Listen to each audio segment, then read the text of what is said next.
Today's podcast is brought to you by Audible. Get a free audiobook download and 30-day free trial at audibletrial.com/spookshow. Then go over to morbidlybeautiful.com as we are now part of the Morbidly Beautiful Podcasting Network. Now, here is a motion picture film.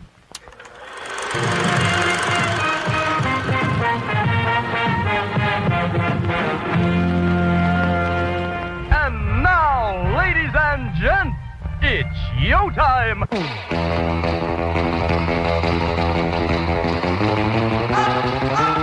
The dude abides. Say hello to my little friend! Go ahead.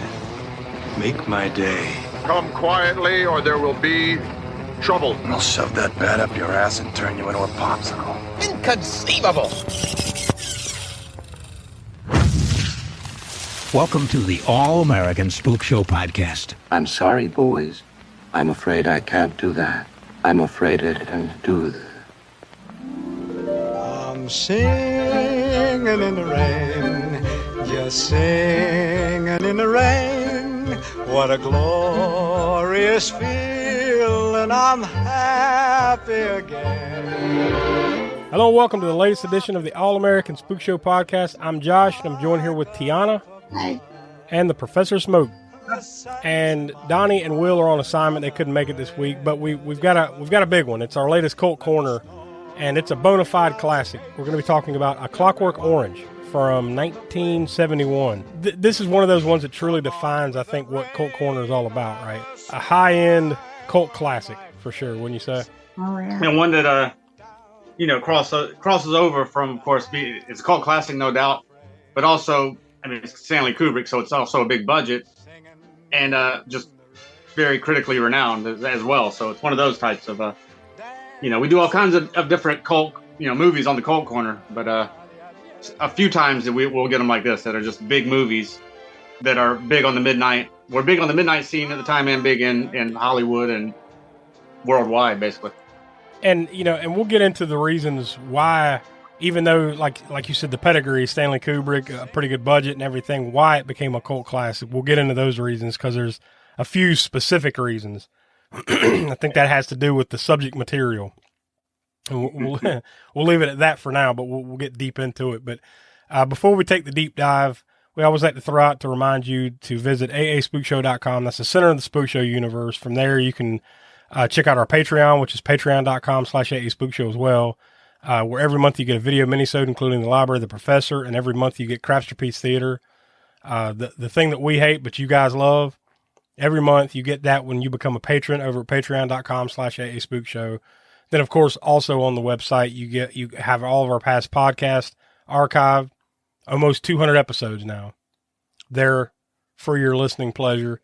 And you can also go to our YouTube channel where you can also find pretty much all of our podcast episodes, but also our monthly series that we do exclusive to our YouTube channel, which include Video Vortex, Grindhouse Gutter, and Hammer Horror and Order.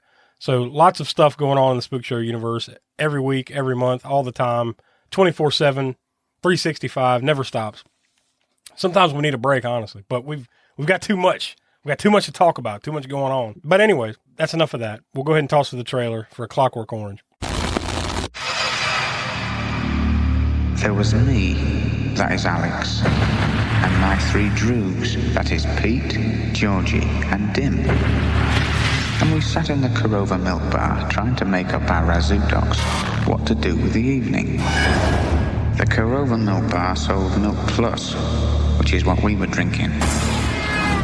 This would sharpen you up and make you ready for a bit of the old ultra-violence.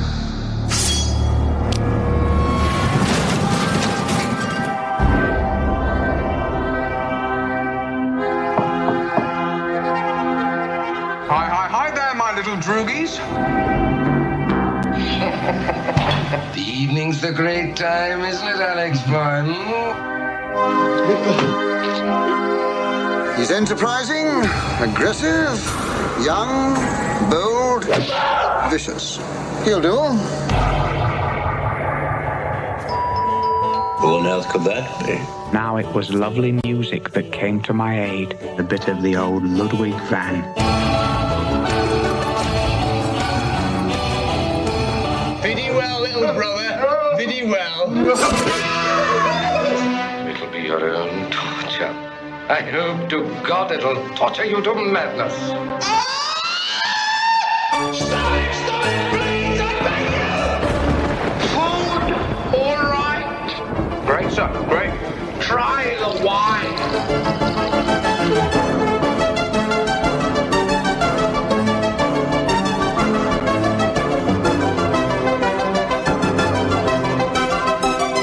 Oh, it was gorgeousness and gorgeosity made flesh. All right, there's the trailer for that. I would imagine for both of y'all is probably like me. This is one that you've seen a number of times in the past, right? Yeah. I mean, I guess I'll mention the first time. I don't remember exactly how old it was or exactly what year it was. It definitely wasn't in the theater because it's 1971. But it was probably at a much too early age for me to have probably been watching it. Just happened to catch it like when we had Cinemax or something for free for a week or that week, or HBO or whatever it was. And it happened to be on late at night or something. And I'm like, oh, what is this? I think I'd heard of it before at the time, but watched it and loved it even then. But like I said, I don't remember. I was probably a preteen. I was a lot older than that by the time I finally got around to this one, but probably late teens, early 20s, somewhere around there. College age, roughly, by the time I watched this one for the first time. And I don't remember this one being one, I could be wrong, that was like edited and played on like local TV or anything. Maybe there was, but I don't remember ever seeing it. I don't remember that either. I don't remember there being. I mean, I guess it could. Well, they would have to cut a lot out and probably be one of those where they would use other filmed inserts like certain other movies did to pad out the running time, because there probably would have been quite a bit missing from this movie for it to air on. Oh yeah. Not to mention the fact that the runtime is pretty long, regardless. Even if you didn't cut anything out, right? I mean, it's already 2:16, so you'd have to cut out so much it probably wouldn't make much sense. So maybe that's why. I just don't remember this one being one that got a lot of play that way, but I had definitely heard of it, before I watched it.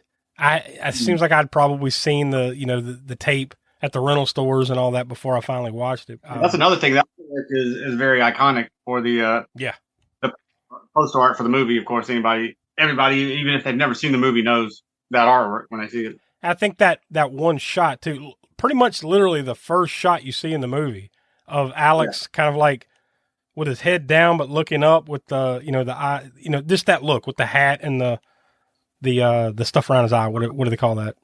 Damn it, not mascara, but he's got eyelashes. He's got like the fake eyelashes on his eye. Just that shot is iconic. I think even if you've never seen this movie, you've probably seen that shot. Oh yeah. Even the drawing of it. Yeah, which is kind of very similar to that shot. But yeah, I remember watching this for the first time and being like, wow, that was crazy. But like, it also, this is for me, and maybe I'm giving away, I'm going to not necessarily give away my rating, but maybe where I'm going to lean with this. This is one for me that's like, maybe when I saw it, the fact that I don't quite understand exactly what the hell this movie is about, it's a notch below for me. It's still really high, and we'll get into it with the ratings and stuff, but it's always been one that's like, man, A Clockwork Orange, that's like one, some people will say it's like a top 10 movie for them, but for me, it's just kind of always been slightly below that. Just, I can't even pinpoint the exact reasons, but, and I'm sure we'll get into it a little bit later on, but I say that only to say it's one that I've seen a number of times, but it's not one I go to all the time. And it's been a long time since I watched it. Because it's kind of like, once you see it a time or two, it's like, all right, well, I've seen it. And maybe with some passage of time, you're kind of like, okay, well, there's some things I forgot about, or there's some things I didn't catch the last time. But it's not one I'm going to like put on my annual watch list. Definitely can be, I guess, a harder one to get into as far as, also it's based on a novel by Anthony Burgess with the same name. Yeah. And as Kubrick generally does, it's not going to be exactly to the T of the novel. The same with like The Shining or any adaptation he's ever done from a novel. He puts his own spin to it or whatever. And that's definitely one of his favorite things to do too. A lot of his best works were some adaptation of a novel or something, right? Yep. But like, and famously, I'm not sure. I don't recall what Anthony Burgess thought of the movie, but I know Stephen King wasn't too pleased originally with The Shining. Yeah. I mean, I think he can accept it now, but I mean, when he first made The Shining, I know King wasn't too happy with it. So no, it is. It's Kubrick. Like I said, he's going to make it his own, regardless of whatever the story is. Whoever wrote it. And look, and I've never read the original novel, so I don't know how faithful it is or anything. I mean, have either of you ever read the novel? I've read it. It's been a long time. I haven't. It's one cool thing about the novel, though, is in the back of it has a glossary to the terms of the slang words that are made up. They use in the movie. And it's kind of Russian and mixed with just other, Yeah, I saw something about that. They call that NADSAC. NADSAC. Yeah. NADSAC. Yeah, narration in NADSAC. It's slang. It's like a Russian English Cockney rhyme slang. And maybe that's another one of the things that just kind of threw me off of it, back in the day, was like, I don't know what the hell they're saying sometimes. It's like, what the fuck is this? It becomes nonsense in a way.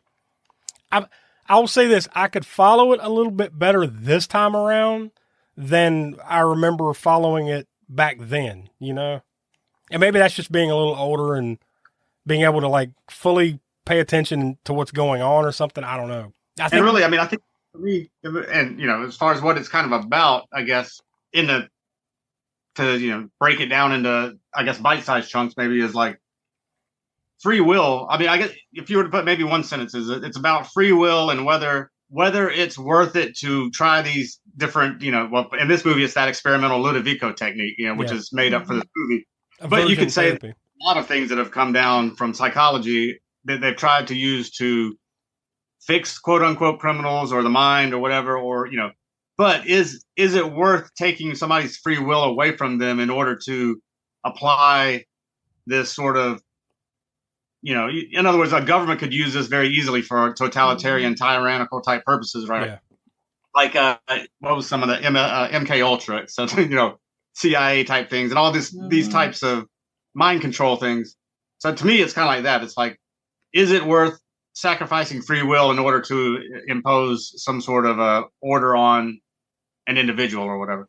And maybe in that way, it's like this was something very much of the time where, you've got the Cold War going on, and I'm sure there was a lot of paranoia with government and stuff. And, and when they made this in the early 70s, so not to say that still doesn't go on today, but I think it was really at a fever pitch or a high point in history at that point, right? Much like, I kind of put it in the same sort of category as Orwell's 1984 as well. Yeah. Which is also another dystopian thing about free will and whatnot. So yeah, and that's the other thing too. Like, this is supposed to be kind of in the future, but like not too distant future, right? Of the time. Yeah, not Blade Runner dystopian future. Yeah, but it's not like fast forward 60 years after a nuclear war dystopian kind of thing. This is more like 10, 15 years from now kind of thing where, if things keep going as shitty as they are, this is where we will be, I just think like when I watched it when I was, 18 to 22 years old, wherever I was, I had a less of an understanding at that point than I do of it now, so maybe I can appreciate it a little bit more now, but it's still, just for those reasons though, it's always been kind of I'm not going to say less than, it's still like high up on my list. It's just kind of like, I could name off a bunch more that I would rather watch than A Clockwork Orange, when I'm thinking about cult films and stuff. I appreciated the visual aspect of it back then more so than storyline, I guess, and the music and everything and how that played together. I love that. Well, Beethoven is a key thing in it, but that electronic Moog version of some of the Beethoven Ninth Symphony or whatever, and other parts of the other thing, which is very 70s, even though it's supposed to be in the future. And you can't, and it's Stanley Kubrick, he likes to, when he does something like this, he's trying to do it to where it's not particularly of a time, but this is very much of the 70s. I mean, you can, from the wallpaper and his parents' house and everything to the way the music store was set up, even though it's playing the supposedly futuristic type of music, it's very 70s, which whether or not he succeeded in, making it not, making it timeless, maybe not, but I still think it's real strong visuals, even though you can definitely tell it's 70s, Yeah, you got all the vinyl records and stuff, and ironically, like, vinyl swung back around now, but like, you could tell that it's like a 70s record shop, in this movie versus some, like I said, I think that's probably why he went out of his way not to put a date on it. It's like, just know that this ain't right now. This is sometime in the future, but don't worry about how far into the future. And here's the story, But I guess that's as good a point as any to go ahead and get into some of the background information. This movie premiered December 19th, 1971. Played in, that's where it had its official premiere, played a couple of different places, and then it was released wide in the UK January 13th of 1972, and then here in the United States, February 2nd, 1972. It was produced by Polaris Productions, Hawk Films, and it was distributed by Warner Brothers here in the United States and then Columbia Warner Distributors in the UK. It originally got an X rating upon its release, and then I think very shortly afterwards it was changed to a R rating. At least that's here in the U.S.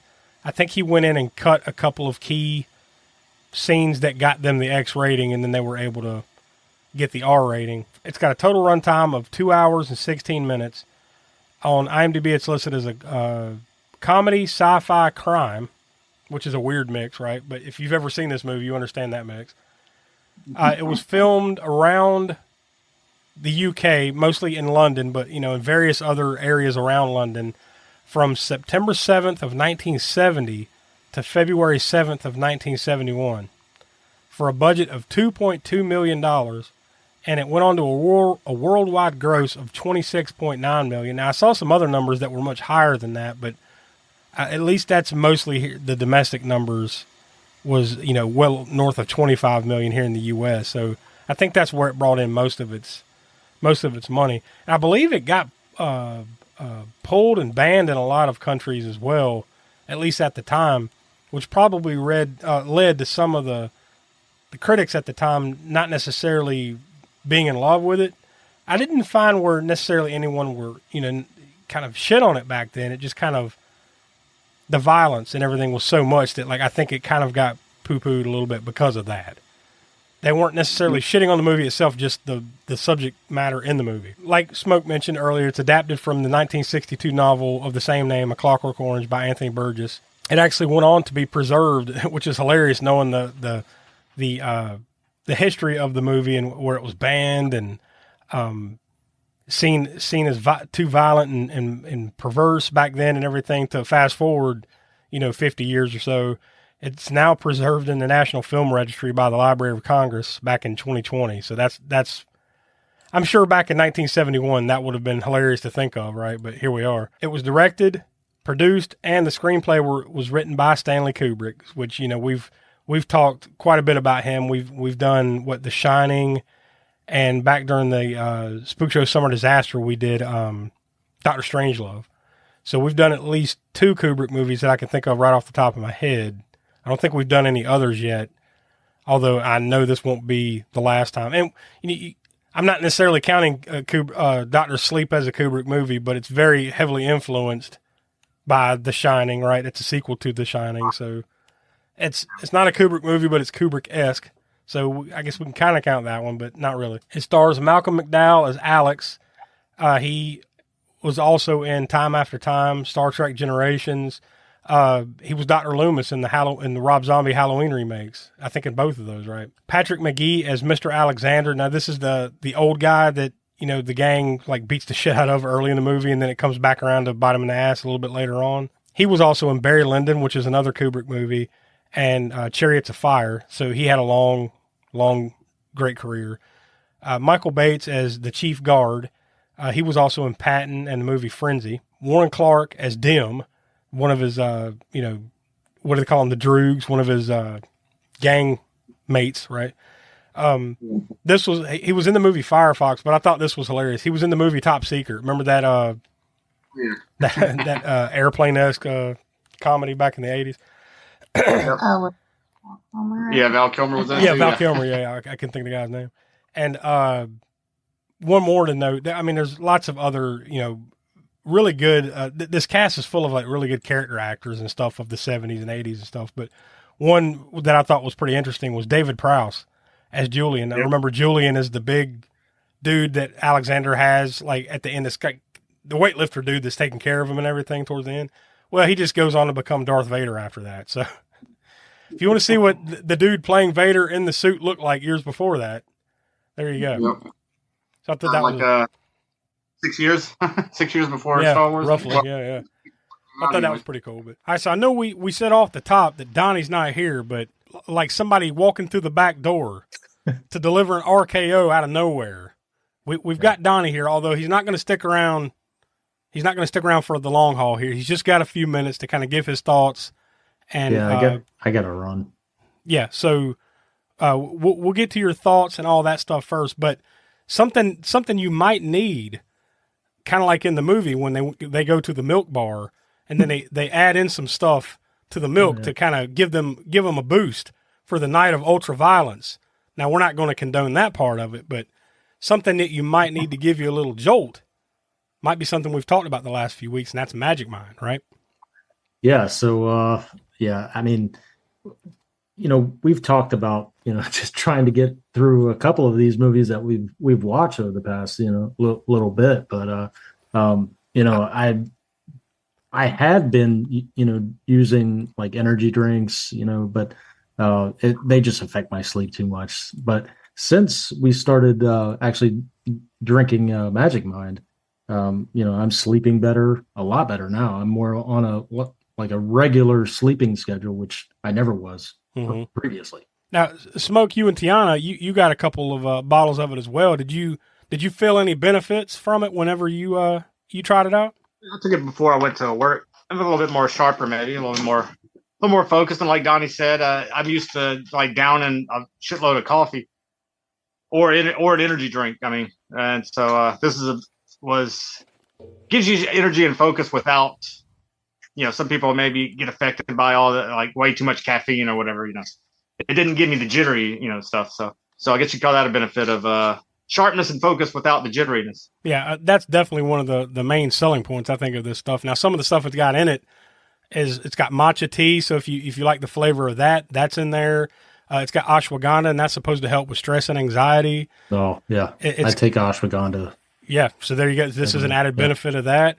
It's got lion's mane mushrooms. It's got cordyceps mushrooms. So it's got a lot of natural ingredients to kind of help you through your day, give you that extra boost, because they do recommend you drink it with your morning coffee or your morning tea, whatever your morning caffeine routine is, right? I guess maybe even energy drinks, whatever.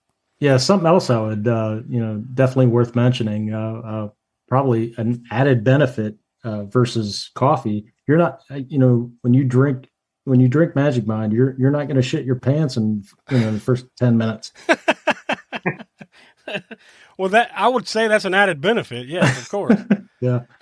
So versus coffee, it can happen at any time. If you want to avoid the coffee shits or any of these other things, right now, only this month. So this is to the end of January. So you've literally only got days left as you hear this episode to cash in on this deal that they're helping us out with, and you can get 1 month for free when you subscribe for 3 months at magicmind.com/JAN All-American. That's magicmind.com/JAN All-American. And with our code, we have our own little special exclusive code, All-American20. That will give you an extra 20% off, which gets you up to 75% off. This deal only lasts until the end of January, so hurry up before it goes away. That's magicmind.com/JAN All-American, and then put in your code All-American20, and you'll get the deal. So, Donnie, what were your thoughts and your star rating before you check out on us here? And if you've got the connections from the crypt, you can go ahead and throw those out as well. Yeah, I do. So, Clockwork Orange, man, when you think ultra violence, this is what you think of, and also, this is what Colt Corner is for. This is a classic, and I guess, maybe at times it's still kind of like a tough watch, at times, but still, my rating is 4 stars. That would be, I mean, this is a classic in every sense of the word. Johnny, where's the cult connections? Come out and play. So for cast connections, we've got Malcolm McDowell, who was in the Book of Eli, and I forgot that he was in the Book of Eli. Yeah, me too. Completely forgot about it. But yeah, that was back when we did the Summer Disaster. And then also on the crew side, probably no surprise here, Stanley Kubrick. when we covered The Shining and Doctor Strangelove. Yeah, that does it for me. Yeah, thanks for sliding in the back door and giving us your ratings and everything, and hopefully you can come back next week. Sliding in the back door and not shitting your pants. Yep, there you go. Words of wisdom. All right, y'all. See ya. There was one more thing that I wanted to mention that I saw. This was actually nominated for 4 Academy Awards there in 1972. It was nominated for Best Picture, Best Director, Best Screenplay, and Best Film Editing. It didn't win any of them, but it did get 4 Oscar nominations, so that's pretty cool. I didn't look far enough to see who beat them out, but 1972, I can imagine it was something great. But yeah, either way.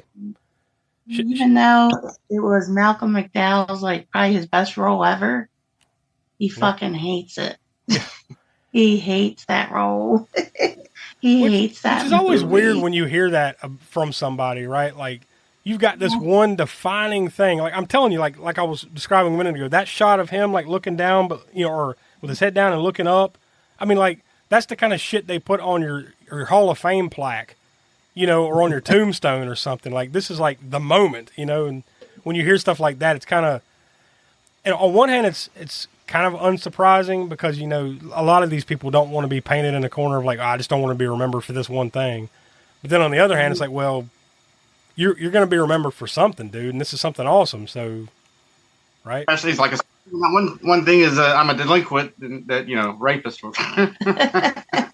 I could see those aspects of it too. Like, if he sees it as like a glorification of violence, right. And all the stuff, what do they call it? The ultra violence, and everything in this movie. But I don't think that was the case for him. I think it was mainly just of him being known for the fans, like, oh, dude, Alex Large, and all that stuff. Yeah. I don't think it was necessarily the theming of the movie. So I'm just wondering how Stanley treated him, because I've heard him, treating some of his actors. Well, for one thing, I know that that contraption, that Ludovico thing that he had on his eyes to hold him open, was an actual thing on his eyes, holding him open, and they put like anesthetic in his eyes, but it still ended up scratching his corneas. Yeah, I saw that, and like he got temporarily blinded or something from that. And then that dude that's dropping those drops in his eyes, that's like a legit physician or something, like trying to keep his eyes. Like that's not just for the movie. Like there was practicality to it as it was part of the movie too. There was something too where he broke or fractured a rib or something on the one scene where he's on the stage and I think they come up and beat the crap out of him or something. I think he fractured a rib on that. So maybe you're right. Maybe it's just like, you know what? Like I've got some bad memories from this movie, so fuck this movie. I'm sure he probably caught some shit too, like just because this movie did catch shit, shit for the subject material. I'm sure he probably caught some of that flack as well, just separately from that, right? Wouldn't you think? Yeah, just from acting, being the main guy, doing like people will do. They'll see him like, oh, you're that guy. Yeah, you become the poster child, even though you've got nothing to do with it. And, it's just a movie, but your face is on it. You become the poster child for some questionable stuff here. So maybe it's just you just want to distance yourself from it. But that is interesting. It's refreshment time. And our refreshment stand is loaded with good things to eat. There's crispy, crunchy popcorn and hot, delicious buttered popcorn. Lots of candy and frosty, refreshing cold drinks. Why not treat yourself at the Refreshment Center now? For you, the listeners of the All-American Spook Show podcast, Audible is offering a free audiobook download with a free 30-day trial to give you the opportunity to check out their service. So I hopped over to audible.com and typed in A Clockwork Orange, and wouldn't you know it, there it is. A Clockwork Orange by Anthony Burgess. They've got, it looks like various versions of it, at least 2 or 3 different ones here. This one's narrated by Tom Hollander. It's just under 8 hours long. Then there's another one called A Clockwork Orange Neon Edition, narrated by Benno Furman. That one's just under 6 hours long. Okay, wait a minute. This looks like that one's in German. So unless you know German, you might want to avoid that one.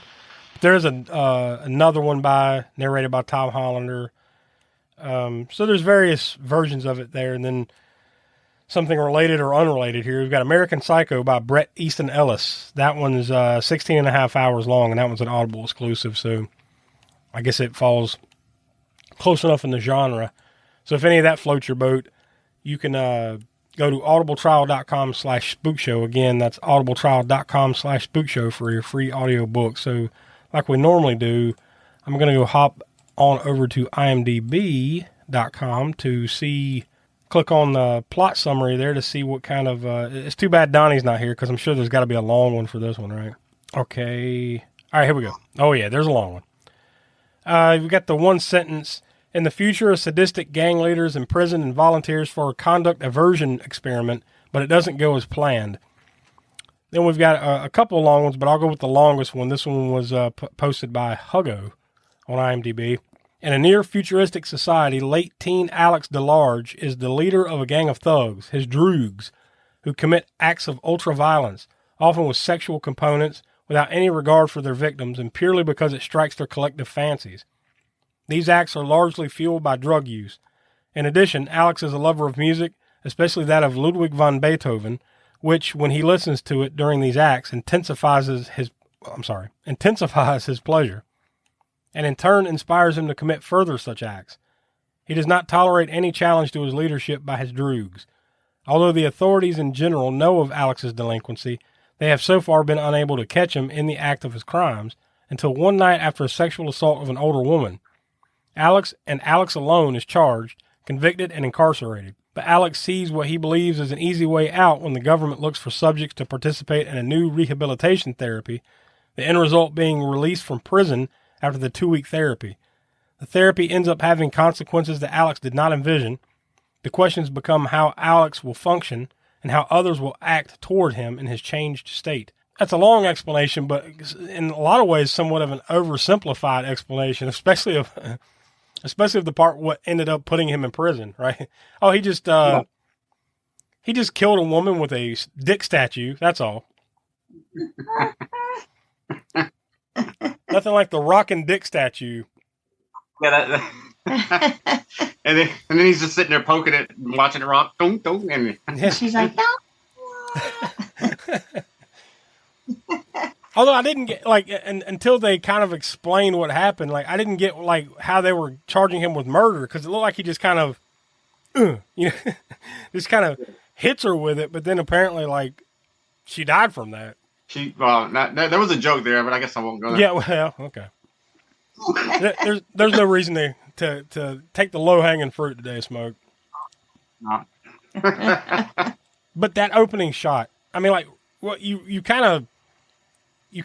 set the tone, or Kubrick does always. I mean, obviously he's a master filmmaker, right? I mean, the dude knows how to get you right in it from the go. Like, you got the red screen, and then I think you see his name. I think it goes to blue, and then back to red, and then a Clockwork Orange, and then, bam, that shot that we've talked about a couple of times of Malcolm McDowell, Alex looking up, and then it kind of slowly pulls back, and you see where they are in this milk bar, right? Which, what the fuck? Milk. Yeah, what the fuck? What the fuck is a milk bar? Well, remember he's going through that thing where he's I guess making up drugs, drinking milk laced with synchrom and this, that, and these drugs for that time period that they're in or whatever. Yeah, that was one question I was going to have. Maybe I'm drug illiterate, but I've never heard of these drugs. So clearly this is some made up shit, right? Yeah. There's and that. Oh yeah. By the way, here's the skinny on the NADSAT because I was kind of looking that up while we are doing some of the others talking a little while ago. But Anthony Burgess was a linguist, much like Tolkien, so he made up the NADSAT language just specifically for the characters in Clockwork Orange, so that the slang they spoke would not be able to be placed in a certain time period. Because he knew if you used slang of that time period that he wrote it in the 60s, of course, it would place it in the 60s. So yeah, okay. So that's, and I guess the drugs too. He didn't want to use necessarily regular, like LSD and this, that, and the other thing of drugs that were common at the time he wrote it or whatever. Because for me, a lot of times when I watch British origin movies, I know this is kind of weird, right? It's like Stanley Kubrick, an American filmmaker, who makes a completely a really British movie like this, right? Yeah. But it feels like that. It feels like something, that was made, from someone in the UK. But Barry Lyndon. Have you seen that one? No, I've never watched it. No, I mean it's another one that's been on my list forever and just never swung back around to see it. I've heard it's really good, but I don't know. Well, I don't know how we would. It'd be a stretch. I guess we could throw it in a cold corner or something like that. But yeah, I want to revisit that one because I've only seen it once. But with these types of movies, sometimes the I'm not going to say it's a language barrier because they're speaking English, but the slang and stuff they throw at you, just like, what are they talking about? You know, it's like it's not to the extreme of something like Lock, Stock, and what is it, Two Smoking Barrels? Isn't that the name of the movie? Or one of those Guy Ritchie type flicks where they're talking really fast and they're just saying shit. You're like, what's going on here? You know, it's not quite that bad, but it's almost like that where you're like, you lose me somewhere in here, you know, with the way they're talking sometimes. But in this one, it's like, well, they just made up a fucking language. That's why it's hard. There's one that we watched. Was it an Irish one? That horror movie that was fairly, you know, maybe within the last 8 years or whatever. And it was hard to follow the language because, I mean, they're speaking English, but again, it's a very dialect and throwing in certain Gaelic type words and things in here and whatnot. So, Kill List? Kill List, right? Yeah, we need to watch Kill that List. again. That was the one I was trying to think of. Subtitles because it's so British. That's when you know you've got a good one, when it's an English movie that you have to turn the captioning on. Yeah. I don't understand what the fuck's going on here. Let me see if I can read it and understand it. Those type of movies, like, they can be really good, but they kind of lose you because, you know, they're not only are they speaking in a different dialect, you know, but they're throwing in slang words that we don't know and stuff like that. And I'm sure they, you know, over in the UK or something, they probably get the same stuff if they're watching a movie that's in Louisiana or something. Like, what are these rednecks talking about? You know, I'm sure they got the same issue, you know, but when they start talking fast. I think that was why a lot of people didn't like The Witch either. Yeah, well, that was a time period kind of hang up though too, right? Like they're speaking like whatever century that was, 18th century or whatever. Yeah, old English. Or even before. It might have been 70, 60. Yeah, I don't remember when it was supposed to be, but yeah. So the dialect, everything they're speaking is, you know, almost like listening to the Bible, you know? It's like, all right. Now that one I didn't have as much. I guess some of those I don't have as much trouble with because I read a lot of, like, you know, you read Edgar Allan Poe and Lovecraft and stuff from that sort of from that a little later, where it's written, or even like Shakespeare or something, where it's. I can see how if somebody's not familiar with reading, if the most oldest thing they've read is like Stephen King or something or Clive Barker or whatever, then you know, following some of that older English language is going to be hard, I guess. It might be easier to turn the subtitles on to watch it that way. But I don't remember ever having the trouble with The Witch, even when we saw it in the theater the first time. But I know a lot of people did. I remember just hearing that a lot. In the early parts of the movie here, we see a lot of him and his gang just going around causing chaos. Like they beat up a bum. They have a fight with another rival gang, but then eventually they land in this place that has a sign outside that just says home. And they go in, and this is probably, would you say this is the most infamous scene, or at least one of the most infamous scenes of the movie, right? Yeah, I would say it probably is the most, and also not least of which is the fact of the song. Yeah. That he's doing the mayhem, which is of course Singing in the Rain. Yeah. As they're literally kicking the shit out of this old man, or this older guy. They get around to raping his, I guess it's his wife or his girlfriend. I don't know what their relationship was, and I guess in the end it doesn't really matter. But yeah, I remember him saying that later on. Yeah. So they cut her clothes off, and now you don't see the rape though, right? Like, I mean, you put two and two together, you figure, all right, this is what's going on here, but you don't see it happen. Other than the fact that he's got like he puts a nose on. That mask. He's got a mask with the eye mask thing with the long, like dildo looking. Yeah, the Cyrano. God, I'm gonna fucking butcher it. Cyrano de Bergerac nose looking thing with the. It's a dildo nose. Now, did he? I guess that's a question. I don't know if it's the question, but that's a question. Is did he rape her with that mask? I don't think so. I think it was just a visual cue. Yeah. Okay, yeah. I think, yeah. Like just phallic things, you know. Yeah. It looked literally when it came to the next house, like we talked about earlier with the rock and penis sculpture. Yeah. The rock and dick statue. He wanted to do the old in and out. Yeah. I can tell you, brothers, when they do the old, he throws that one out there a lot. You could definitely see, though, of the time. I mean, this is hard to watch now. You know, so you can only imagine back then a scene like this, you know, how that would play, right? 71. With a bunch of other people looking at each other like, what the fuck is going on here? Yeah. Now, granted, that was more, I don't know if you say more common, but you had a lot more of that going on in the 70s. Like, could you imagine that movie being made now and put out in the theater as a new movie now? Yeah. It would be taken a lot more.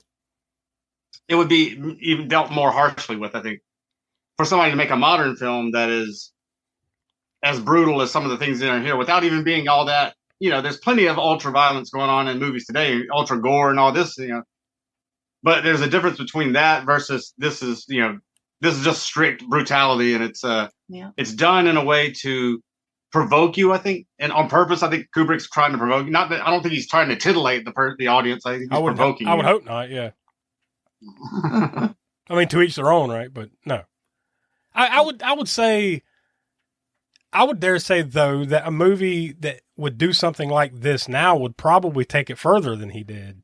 You know, I think you would see a little bit more there, and that rape probably would be a little bit more brutal if they put it in a movie now. In the independent, maybe I would say. Yeah. I would think there wouldn't be too many people and not that Kubrick was part of the Hollywood system, but he was sort of like in the way that George Lucas is, or in the way that, you know, they're outside of it but still accepted by it, and the movies they're out but in, 1 foot in, 1 foot out kind of thing. Yep. Yeah, I mean, because this had major distribution. I mean, Warner's, right? I mean, this wasn't done by some small art house kind of thing, you know, like this had a budget. Yeah. But that's clearly just like, well, you know, Kubrick's a master, just let him do what he's going to do, you know, and then we get what we get kind of thing. He made a career out of that. But that scene is pretty brutal, although you don't see it, but you see enough to know what's going on. So it's still, you know, it's still very brutal to see. That whole part where it's leading up to, you know, like you said, he's cutting the clothes off, doing it, and he's singing in the rain, and then they wear cod pieces, right, for part of their costume, or not costume, but whatever you want. Yeah, it's like jock straps outside of their pants. Yeah, and underneath it, he's got the rubber ball that he uses on his victim, that he puts in their mouth and scotch tapes it around him or whatever. So he's singing in the rain, boop, boop, and pulls out the rubber ball, and he's bouncing it, and he's got the cane, and he's doing this thing and whatever. And then it all leads up to him. He's, you know, pulling his pants down after he's already cut all her clothes off. And then, viddy well, brother, viddy well. You know, you use it more than, which you can pretty much put that together. I mean, you know, view this well or whatever, you know. Viddy as in view or video or whatever. You know, and it wasn't until I heard it a number of times in this movie that there was one line that I use randomly from time to time is, it's a pain in my Gulliver. Oh, yeah. yeah. I was like, oh, that's where I got that from. Okay, yeah. I forgot. Bit of a pain in the Gulliver. Oh, and then what about that? The teacher is... Oh, wait a minute. Are you talking about the weird probation officer, Deltoid? Yeah. Yeah, I don't know what the hell was going on there. Like, was that like a... I don't even know how to explain it. He's just he acts odd at the least, but like it's like he's trying to force him to do well, but in like a I want to stop short of saying it was a sexual way, right? But it kind of almost went there, right? Where he kind of lays him back, and it's almost like he's trying to stop himself from like, oh, I want to do this, but I can't do this kind of thing. It was kind of my read on it. That was definitely an odd, you know, with all this odd stuff going on in this movie. That was one that was kind of like, okay, I don't know where they were going with that, but yeah, I don't know where they were going in a lot of directions with this movie. I mean, I get it, but I don't get it. You know, if that makes any sense. But still, it's a funny little random scene in there, right? Another little funny random thing was when they went to that record store that we were talking about earlier. Did you notice the soundtrack for 2001? Yeah, Space Odyssey. Well, like right in the front. I'm sure that was completely coincidental, right? Yeah, this just happened to be sitting there in that shot. You know. Hey, what are the odds?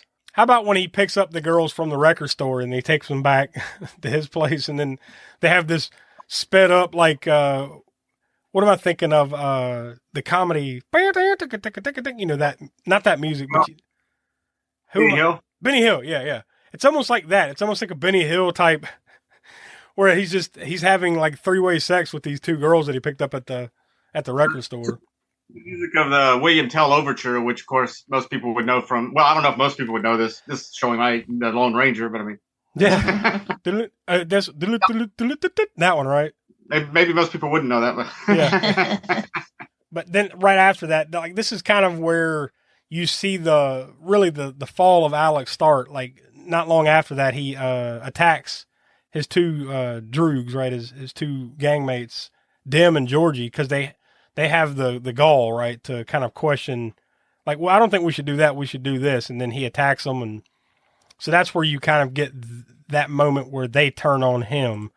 So they go to this place. I guess basically they set him up, right? They go to this place to rob it. And that's where he accidentally kills a woman with the rocking dick statue. Yeah. And they lock him in, I think, right? And then he comes out right when the cops show up, and then I think they bust him upside the head with a bottle or something like that, right? They debilitate him, so like he goes down for this crime. For that, he is sent to prison. Like he's like, oh, I didn't kill her. Oh yeah, no, you did. Like that dick statue that did her in.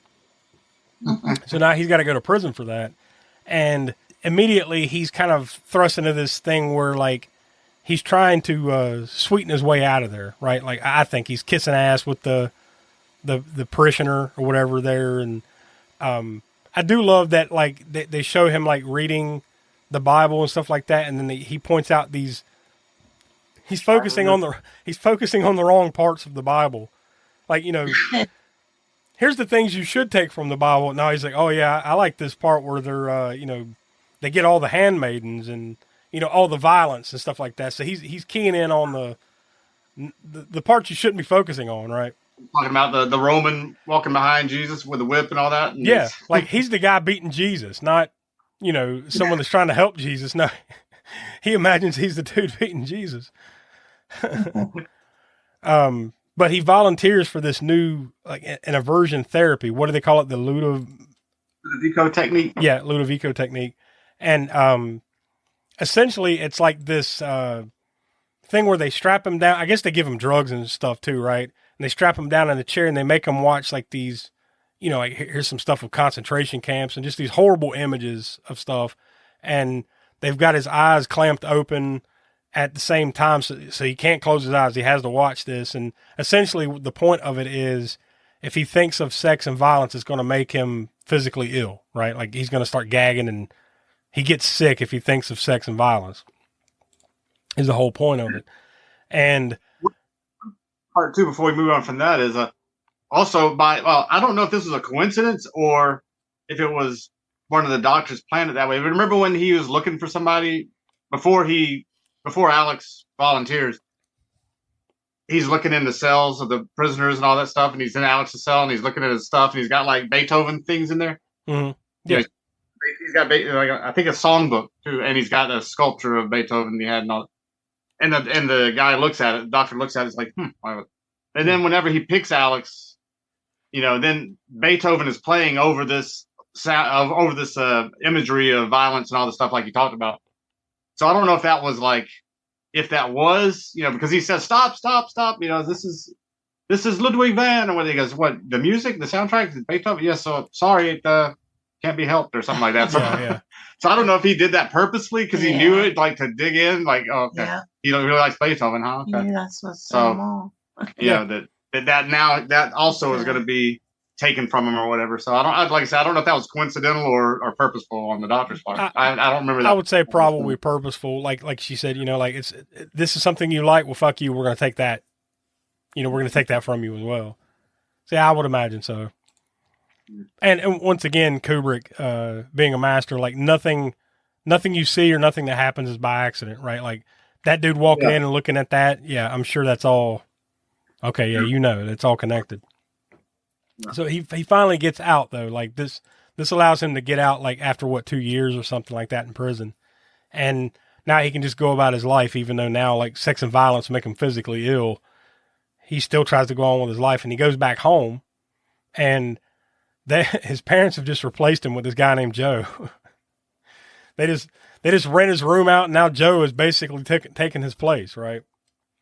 And pretty much you get like you get one after another here of him just getting, I mean, and not to say that he doesn't deserve it, like he was a piece of shit, right? But every little thing is like a kick in the nuts that happens to him after that. Cause like, well, his parents have basically disowned him. Dim and Georgie, his gang mates who he attacked earlier, have now, you know, a couple of years later, now they've become cops. So they go out and beat the shit out of him. You just, everything that can go wrong goes wrong, right? He ran into the homeless guy. Yeah. The same hobo that they beat the shit out of, and then he recognizes them, so they gang up on him, and that's when he sees Dim and Georgie, and they gang up on him. Then he wanders blindly away from that beating to find that place called home. That same place where the Singing in the Rain rape happened. Then eventually, so like he's pretty good here though, right? Because they actually take some pity on him and they're helping him out or whatever. And then he fucks up and he's sitting in the tub and he starts Singing in the Rain. Now, do you think that's almost like a self-sabotage thing that he did there or something? Because like he knows, I think by this point he knows where he's at, but they don't know who he is, right? Yeah, and the way I've viewed it too is that I think, you know, they did this stuff all the time. I mean, you know, before when he was with his droogs, beating up people and raping them, and I think he did that all the time. That's just one of the songs he probably sung. Yeah, and multiple people probably didn't even think the fact that he was even singing it to them when that happened or whatever, or you know, however many years it's been now. Yeah, a couple years later at least, right? I mean, to me, that's what I personally don't think he self-sabotaged. I just think that it was just he just happens to, like, he just got the tune stuck in his head, consciously or subconsciously, and then he sings it, and then that triggers Alexander to like, oh shit, this is the guy that did that to me. And then they also explains that his wife died, what they say, she died of pneumonia or something, but he believed it was because of what happened because of that rape, right? So clearly he's in a wheelchair now, so clearly he blames him, Alex, for what happened to him.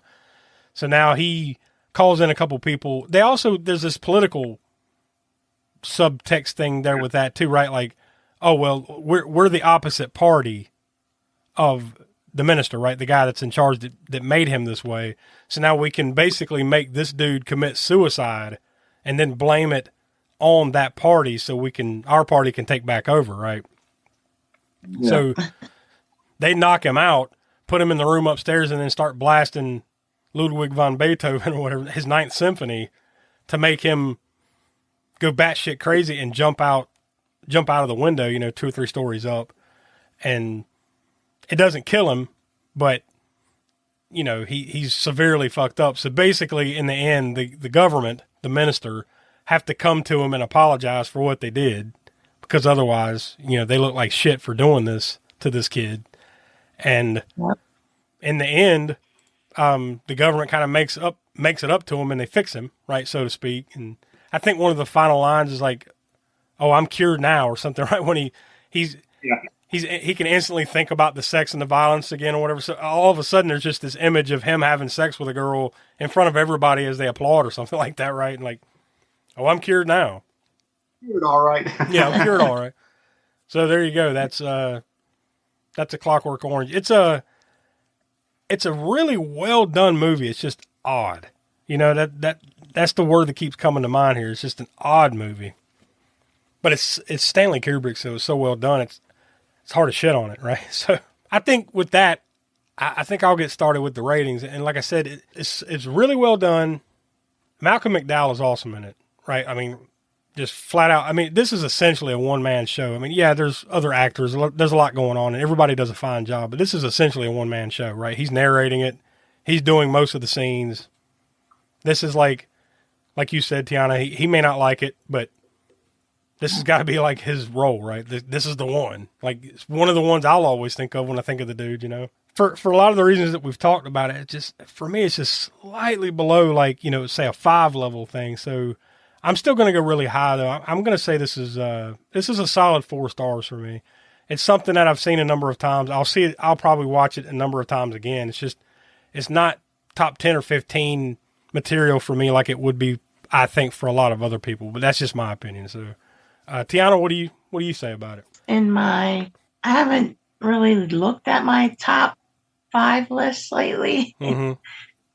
Definitely in my top 10 movies of all time. And look, I wouldn't argue it either. It's just, for me, I don't know. It's just so weird in a lot of ways, and it's hard to tell exactly what they're saying here. That but I wouldn't argue it if it was a top 5 or 10 movie for you. It's just gorgeous. Yeah, it is. and Malcolm McDowell just blows it away. No doubt. Yeah, I'm gonna give it a 5. Smoke, what do you say? Yeah. I mean, I agree. I've seen it. I don't know how many times. Kubrick has more than one masterpiece. Obviously, I mean, he's got. I mean, you could just almost name off any movie. Like 2001: A Space Odyssey is a masterpiece. I think Full Metal Jacket's a masterpiece. I mean, Shining is a masterpiece in its own. So he's the man just churn out. People would like kill just to have one masterpiece, and they're like, just in their filmography or whatever. Right? True. But another one of his, I think, for all the reasons that Joe said, Malcolm McDowell is amazing. Kubrick's direction's amazing. Soundtrack. I think all the other incidental actors are great too in it. The settings are cool. I like that they, set it the way they did and didn't try to make it too futuristic. Like I said, I can't remember. It's been so long since I read the novel, so it's hard for me to compare necessarily that. Except that I do know that Alex, I believe, was 15 in the novel. That's one major difference. That of course, you can't have a 15-year-old doing what he was doing in a movie. Plus, you wouldn't be able to have Malcolm McDowell, and that's who Kubrick had in mind. So they changed. That was one of the big changes there. So. Yeah. But Malcolm McDowell blew it out of the park. So yeah, I can't go any lower than the 5 either. It is also in my top. I kind of separate movies between favorite horror and then favorite non-horror, right? Yeah. So this one's top 10, maybe even top 5. I haven't really put together a top 5 non-horror list exactly. But this one would be up in the top 10 for sure. Yeah, and I'd have to go back. Like you said, it's been a while since I looked at my own personal list, just my favorite movies of all time. For me, it's just, I don't think I put it top 10, but I ain't going to argue it if you did, like I could, and you see so many people, this is one of their personal top 10 or 15. For me, this is more like top 25. I mean, conversely, I can see how that would be that way too. Yeah. I can see how it would not be in people's top movies, just based on the way it is, the structure of it, like I said, the made-up language that makes it hard to kind of understand some of it. Yeah. And I think that's one of my hang-ups, but it just is what it is. It's one of those movies for me. It's kind of like it ain't perfect, For me, it ain't perfect, but it's damn close. But to compare it to some of the other Kubrick movies that we have talked about here on the show, Tiana, I know you weren't on the show back when we did this, but all the way back in episode 33, we did The Shining, and Smoke, you and I both gave The Shining 4.5 stars. And when we did Dr. Strangelove back during last summer, episode 166, Smoke, once again, you and I both gave that 4 stars. So that's kind of where I see this for me. This is like, it's a 4 just like Dr. Strangelove, but maybe for different reasons. For me, I think The Shining's better than this. So I stick with my rating on those for that reason. I think for me too, it's just like I think I saw this before I saw The Shining. Like I said, I saw it before I should have. I'd say, yeah, if you were any younger than, say, I don't know, 16 or something, yeah, it was probably too young. I think I was preteen, maybe even. Yeah. But yeah, I think that's also one of the reasons, because the imagery and everything stuck with me, and just the sound and Malcolm McDowell. And I didn't really know Malcolm McDowell from anybody. I didn't know Stanley Kubrick from anybody when I saw this movie. So yeah, later on when I loved that movie too. But maybe that's why this one's up there a little bit above there for me. Just that first time I saw it and it stuck with me. Well, we'll leave it there. We don't do the kill count and all that jazz for Cult Corner, so we'll leave it there. And Donnie's not here for his cult connection, so that'll be enough for now for a Clockwork Orange. But it's another great one. I mean, right now our consensus rating sits at 4.6 stars out of 5. So yeah, it's high up there, no question. It's top 10 material, at least as far as our Cult Corner movies that we've watched so far. This is a top 10 flick, so we highly recommend it if you haven't seen it. If not, we've spoiled the hell out of it for you at this point. But I think even that being said, you should still go seek it out and see it for yourself. It definitely, it requires a viewing or two to out the book for it, Yeah, that too. It's hard to understand the words. That glossary does help. Like I said, it really. Maybe that's another reason why I liked it even more. So is because I read the book, then I knew all these made up words. Understood the terms a little more. Yeah, that's something I'd like to get around to, is reading the book one of these days. So I have to check that out. So that's it for this week. We'll go ahead and talk about what we're going to be doing next week. We return back to horror with It's My Choice. And I'm sure all of y'all love me for this one. We're finally going back to the Hellraiser series, and we're going to be talking about Hellraiser Deader. So be on the lookout for that. If any of you guys are huge Pinhead fans, be on the lookout for next week's episode, Hellraiser Deader, coming at you. Hellraiser can get any deader then. Well, look, the way I see it is we've been milking the Hellraiser series long enough. We need to get through this. So I'm going to fall on the sword and sacrifice my selection to get us one movie closer to the end here. So for Donnie and Will, who couldn't be with us, Tiana, Professor Smoke, I'm Josh. We are the All-American Spook Show, and we'll talk to you next week for Hellraiser Deader. Bye-bye. Viddy well, brothers. Viddy well. As you leave the theater, folks, please be careful. Don't let this happen to your car. Be sure to remove the speaker before you leave. If you should accidentally pull a speaker loose, please turn it in at our snack bar or box office. Thank you.